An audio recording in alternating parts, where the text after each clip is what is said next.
Autonomous cars are rapidly expanding into real-world traffic, and they face a large variety of traffic scenarios. But some scenarios, like roundabouts, remain challenging to navigate. So in this project, we would like to perform safety validations in roundabouts on autonomous cars, but in simulation, in the highway environment with a deep Q learning agent. But before we start, we need to first define our specifications and system model. In our system, we define failures to be collisions, and our robustness metric measures closest to failure in terms of safety, efficiency, stability, and compliance. We parameterize our system with 10 parameters to define our observation, agent, and environment models. And now we're ready for failure analysis.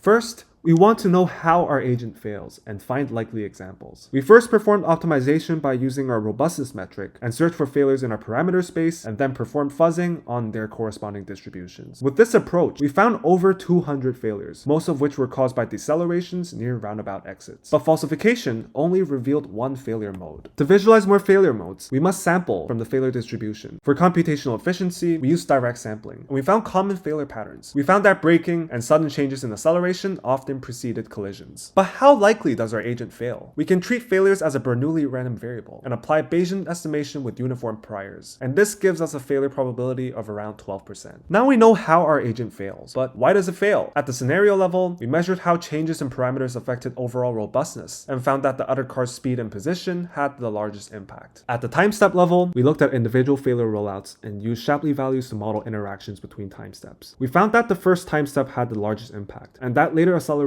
also contributed to collisions. With these findings, we hope to build a safety case for designing autonomous cars that are safer and more robust.